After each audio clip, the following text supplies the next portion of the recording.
बोर्डाच्या परीक्षांचा तणाव दूर करण्यासाठी पंतप्रधान नरेंद्र मोदी यांचा अत्यंत लोकप्रिय उपक्रम परीक्षा पे चर्चा यंदा नव्या स्वरूपात येत आहे। सीबीएसईने दिलेल्या माहितीनुसार यंदा हा कार्यक्रम 2 विशेष भागांमध्ये 6 आणि 9 फेब्रुवारी 2026 रोजी सकाळी 10 वाजता प्रसारित होणार आहे। या नव्या आवृत्तीसाठी देशभरातून तब्बल 4,50,00,000 नागरिकांनी नोंदणी केली आहे। यामध्ये विद्यार्थ्यांचा वाटा हा 4,19,00,000 इतका आहे। या उपक्रमात पंतप्रधान केवळ दिल्लीतूनच नव्हे तर देवमोगरा, कोइंबतूर आणि रायपूर यांसारख्या विविध शहरांमधील विद्यार्थ्यांशी प्रत्यक्ष संवाद साधून त्यांचं मनोबल सुद्धा वाढवणार आहेत।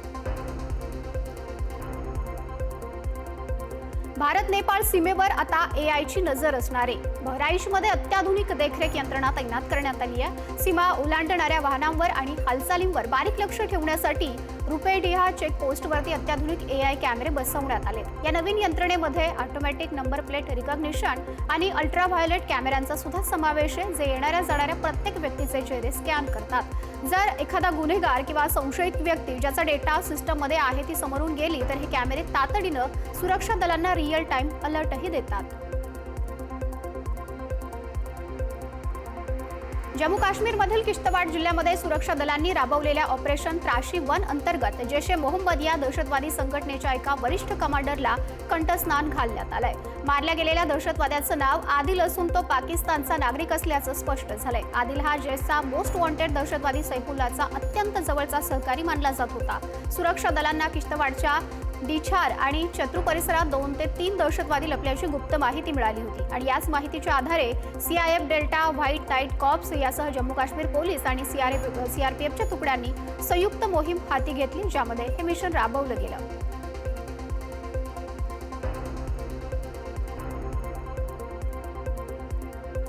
त्रिभाषा धोरणावरून महाराष्ट्रामध्ये जोरदार वाद झाल्यानंतर दक्षिणेमध्ये सुद्धा या धोरणाविरोधात भूमिका मांडली जाते आहे। तामिळनाडूचे कृषी मंत्री एम.आर.के. पनीरसेल्वम यांनी उत्तर भारतीयांबाबत केलेल्या वक्तव्यामुळे नव्या वादाला तोंड फुटलंय। पनीरसेल्वम यांनी उत्तर भारतीयांची तुलना कमी दर्जाच्या कामांसोबत करत नवा वाद ओढून घेतलाय। पनीरसेल्वम यांच्या या वक्तव्यामुळे विधानसभा निवडणुकीपूर्वी हिंदी विरुद्ध प्रादेशिक भाषा वाद पुन्हा उफाळून आलाय। अनेकदा उत्तर भारतीयांना कमी पगाराच्या नोकऱ्या कराव्या लागतात, तर दुसरीकडे तामिळनाडूमधील विद्यार्थ्यांना तमिळ आणि इंग्रजी शिकल्यामुळे फायदा होतो, असा दावा सुद्धा पनीरसेल्वम यांनी केलाय।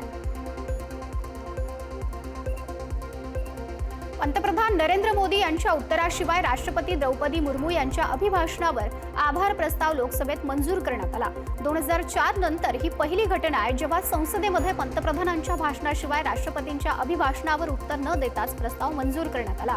जून 2004 मध्ये तत्कालीन पंतप्रधान मनमोहन सिंग यांनी गोंधळामुळे राष्ट्रपतींच्या भाषणावरती उत्तर देऊ शकले नव्हते। पंतप्रधानांना त्यांचं म्हणणं मांडायची संधी मिळाली नाही, त्यामुळे विना उत्तर राष्ट्रपतींच्या भाषणाचा प्रस्ताव मंजूर करण्यात आला होता। नागालँडमध्ये गेल्या अनेक दशकांपासून प्रलंबित असलेल्या पूर्व नागालँडच्या प्रश्नावरती आज केंद्र सरकार आणि ENPO यांच्यामध्ये एक ऐतिहासिक त्रिपक्षीय सामंजस्य करार करण्यात आला आहे। या करारानुसार पूर्व नागालँडमधील 6 जिल्ह्यांसाठी एका स्वायत्त प्रशासकीय संस्थेची स्थापना केली जाईल। या करारामुळे सीमावर्ती भागातील असंतोष कमी होऊन शांतता कायम राखण्यास सुद्धा मदत होईल। स्थानिक स्तरावरती प्रशासकीय निर्णय प्रक्रियेमध्ये जनतेचा सहभाग वाढेल। केंद्र सरकारच्या या पुढाकारामुळे नागालँडच्या सर्वांगीण विकासाचा नवा अध्याय सुरू झाल्याचं सुद्धा मानलं जातंय। एखाद्या व्यक्तीने जर लॉटरी जिंकली तर तो सर्व गोष्टी गुपित ठेवण्याचा प्रयत्न करतो, मात्र कर्नाटकमधील एका तरुणानं लॉटरी जिंकलेली कोट्यवधींची रक्कम मित्रांमध्ये वाटण्याचा निर्णय घेतला।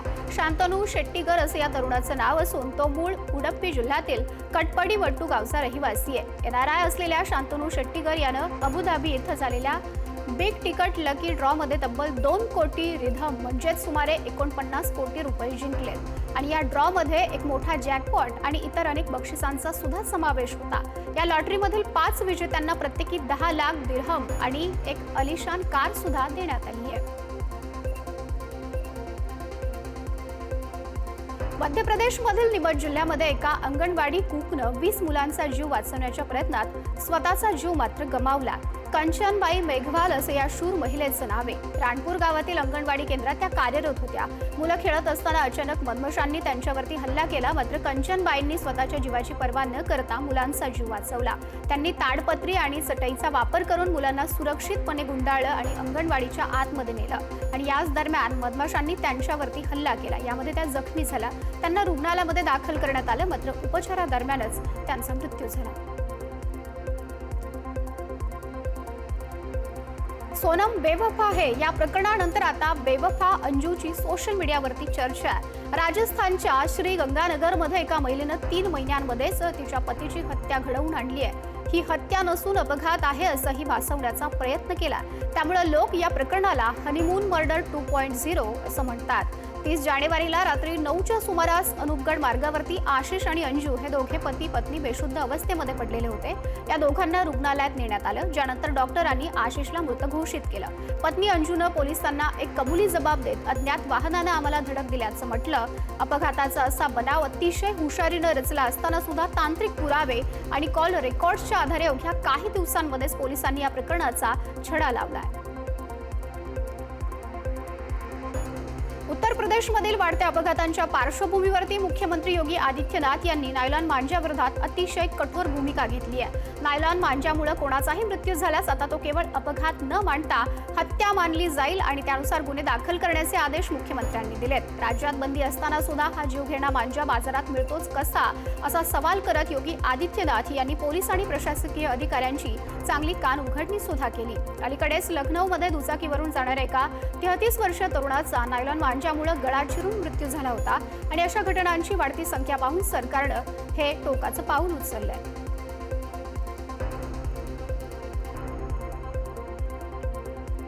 वंदे भारत ट्रेनला प्रवाशांनी दिलेल्या प्रचंड प्रतिसादानंतर आता भारतीय रेल्वेनं वंदे भारत स्लीपर ट्रेन सुरू केली आहे. स्लीपर वंदे भारत ट्रेन सुरू होऊन अवघे काही दिवस झाले असले तरी याला 100% प्रवाशांचा प्रतिसाद मिळत असल्याचं सुद्धा पाहायला मिळत आहे. वंदे भारत स्लीपर ट्रेनबाबत आता भारतीय रेल्वेनं मेगा प्लॅन आखलाय आणि याबाबत रेल्वे मंत्री अश्विनी वैष्णव यांनी महत्त्वाची माहिती दिली आहे. लोकसभेत एका प्रश्नाच्या लेखी उत्तरात रेल्वे मंत्री अश्विनी वैष्णव यांनी भारत सरकार एकूण 260 Vande Bharat sleeper train rake बांधण्याची योजना आखत असल्याचं म्हटलंय.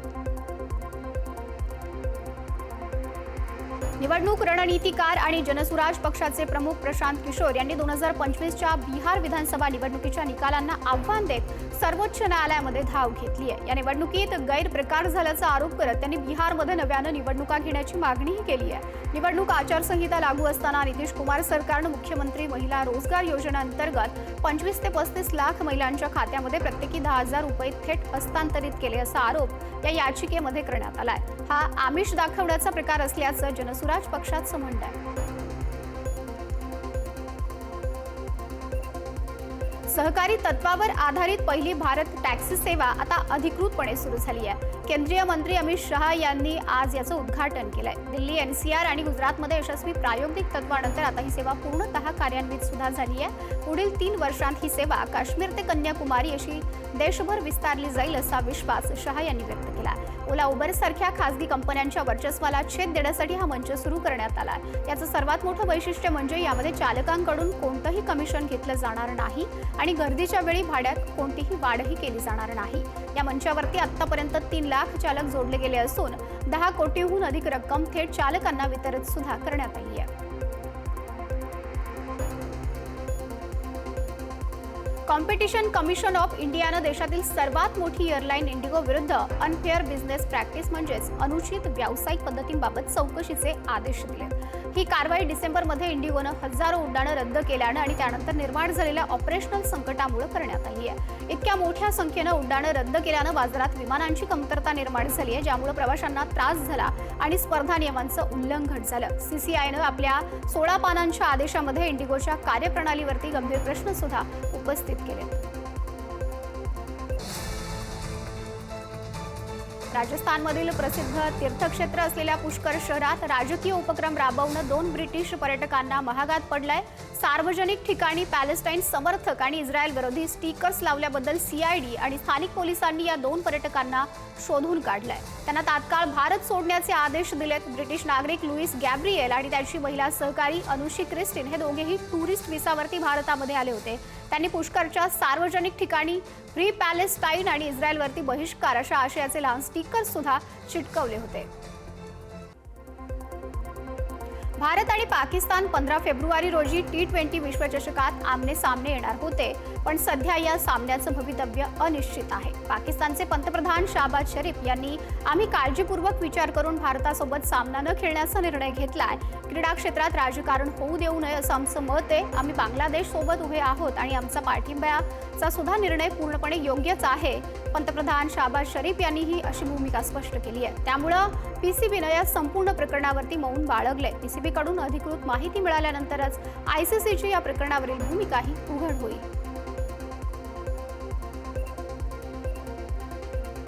पाकिस्तानमध्ये एका भारतीय वंशाच्या शीख पाहुण्याचं अभूतपूर्व स्वागत करण्यात आलंय. वर्ल्ड बँकेचे अध्यक्ष अजय बंगा सध्या पाकिस्तान दौऱ्यावर असून त्यांच्या स्वागतासाठी पाकिस्ताननं रेड कार्पेट अंथरण्यासोबतच पारंपरिक ढोल ताशे आणि पायात घुंगरू बांधलेल्या घोड्यांच्या नृत्याचं आयोजन करण्यात आलं होतं. अजय बंगा यांचा हा दौरा वैयक्तिक स्वरूपाचा असल्याचं सांगितलं जात आहे. ते आपल्या पालकांच्या मूळ गावी म्हणजेच खुशब येथील पूर्वजांची जमीन पाहण्यासाठी गेले होते. त्यावेळीच बंगा यांनी गुरुद्वारा सिंग सभा इथं जाऊन दर्शन सुद्धा घेतलं. फिलिपाईन्समधील एका छोट्या बेटावर लागलेल्या भीषण आगीनं प्रचंड हाहाकार माजवला असून हजारो लोक रस्त्यावर आले. ही आग बारंगाय लमियन परिसरात लागली. या आगीत तब्बल 1000 घरं पूर्णपणे जळून खाक झाली आहेत. वेगवान वाऱ्यानं आगीनं रौद्र रूप धारण केलं आणि दाट लोकवस्तीच्या परिसरात एकच खळबळ उडाली. या आगीनं संपूर्ण परिसरात मोठं नुकसान सुद्धा झालंय. या दुर्घटनेनंतर 5000हून अधिक लोकांना जमीन आणि समुद्र अशा दोन्ही मार्गांनी सुरक्षित बाहेर काढण्यात आलंय. सध्या या विस्थापित नागरिकांना 2 तात्पुरत्या मदत छावण्यांमध्येही ठेवण्यात आलंय. इराणच्या सरकारनं महिलांना कायदेशीररित्या दुचाकी चालवण्याचा परवाना देणार असल्याचं म्हटलंय. इराणमधील महिलांना कायदेशीररित्या चालवण्यासाठी ड्रायव्हिंग लायसन्स दिलं जाणार आहे. त्यामुळे गेल्या अनेक वर्षांपासून इराणमध्ये कायदेशीर अनिश्चितता आता संपुष्टात येणार आहे. 4 फेब्रुवारी रोजी हा निर्णय घेण्यात आलाय. इराणचे उपराष्ट्रपती रेझा आरिफ यांनी महिलांच्या हक्कांसंदर्भातील ठरावावरती स्वाक्षरी केली होती. इराण मंत्रिमंडळाकडून देखील या ठरावाला मान्यता दिली होती. पोलिसांच्या देखरेखीखाली आधी परीक्षा घेतली जाईल आणि पास झालेल्यांना अधिकृत ड्रायव्हिंग लायसन्स हे दिले जाणार आहे. रशियाच्या टॅम्बो परिसरामध्ये एक भीषण दुर्घटना घडली. रशियन सैन्याच्या पुरवठा मार्गावरून जाणाऱ्या मालगाडीच्या इंधन वॅगनमध्ये जोरदार स्फोट झाला. ही घटना मॉस्को रोस्तोव मार्गावरील कोचेतोव्का 2 या स्थानकावरती घडली. ट्रेन रुळावरून घसरल्यामुळे हा स्फोट झाला. यानंतर तिथे इतकी भीषण आग लागली की आगीचा लोट आकाशात 1000 फुटांपेक्षा जास्त उंचीवरती गेला. या भीषण आगीत रेल्वेचे सुमारे 30 वॅगन जळून खाक झालेत. मात्र सुदैवाने या अपघातात अद्याप कुठलीही जीवितहानी झाली नसल्याचं वृत्त आहे. या स्फोटामुळे रेल्वे वाहतूक विस्कळीत झाली आहे. किमान 8 इंटरसिटी ट्रेन्स या उशिरानं धावत आहेत. अल्जेरियाकडून रशियाच्या Su-57 फायटर जेट खरेदीच्या रिपोर्टनंतर आता अमेरिकेनं चिंता व्यक्त करत संतप्त भूमिका मांडली आहे. अमेरिकेनं या डीलमुळे सर्वात मोठा आफ्रिकन देश अल्जेरिया विरोधात कठोर निर्बंध आणण्याची तयारी केली आहे. सुकोई 57 खरेदी केल्यास अल्जेरियावरती निर्बंध लादण्यात येणार असल्याचं अमेरिकेचे परराष्ट्र विभागाचे ब्युरो ऑफ ईस्टर्न अफेअर्सचे प्रमुख रॉबर्ट पॅलाडिनो यांनी म्हटलंय. रशियासोबत डील करणाऱ्या देशांविरोधात कठोर पावलं उचलणार असल्याचं अमेरिकेनं स्पष्ट केलंय. त्यामुळे भारतासमोरच्या अडचणी सुद्धा वाढण्याची शक्यता आहे.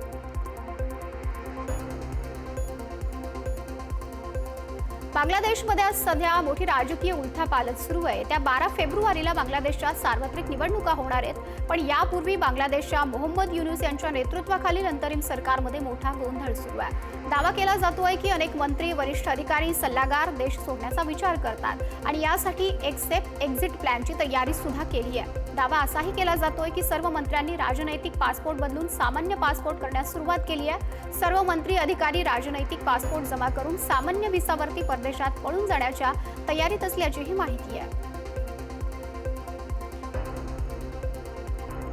बांगलादेशमधील 2024च्या हिंसक घडामोडींशी संबंधित एका महत्त्वाच्या निकालात तिथल्या आंतरराष्ट्रीय गुन्हे न्यायाधिकरणानं अत्यंत कठोर पावलं उचलली आहेत. बांगलादेशच्या माजी पंतप्रधान शेख हसीना यांना 2024 मधील विद्यार्थ्यांच्या आंदोलनादरम्यान झालेल्या हिंसाचारामध्ये मानवतेविरुद्धचे गुन्हे केल्याबद्दल दोषी ठरवून फाशीची शिक्षा सुनावण्यात आली आहे. आता आज कोर्टानं माजी खासदार मोहम्मद सैफुल इस्लाम आणि 2 माजी अतिरिक्त पोलीस अधीक्षक आणि इतर 6 जणांना मृत्यूदंडाची शिक्षा सुनावली आहे. भारतानं रशियाकडून तेल खरेदी थांबवून अमेरिका किंवा व्हेनेझुएलाकडून तेल घेण्यास सहमती दर्शवली असा दावा अमेरिकेचे राष्ट्राध्यक्ष डोनाल्ड ट्रम्प यांनी अलीकडेच केला होता. आणि या पार्श्वभूमीवरती परराष्ट्र मंत्रालयानं ठामपणे सांगितलंय की 140 कोटी भारतीयांची ऊर्जा सुरक्षा हीच सरकारची सर्वोच्च प्राथमिकता आहे आणि त्यासाठी रशिया, अमेरिका, व्हेनेझुएला यासह सर्व पर्याय खुले ठेवले जातील. मंत्रालयानं हेही स्पष्ट केलंय, दर परवडणारे असतील आणि पुरवठ्यात अडथळे नसतील तर व्हेनेझुएलाकडून तेल खरेदीचा पर्याय भारत हा विचारामध्ये घेण्यास तयारही आहे. रशिया आणि अमेरिका यांच्यातील अण्वस्त्रांवर नियंत्रण ठेवणारा शेवटचा मोठा करार आज अधिकृतपणे संपला आहे. गेल्या 50 वर्षात पहिल्यांदाच जगातील या 2 महासत्तांवरती अण्वस्त्रांच्या संख्येबाबत कोणतेही कायदेशीर बंधन राहिलेलं नाहीये.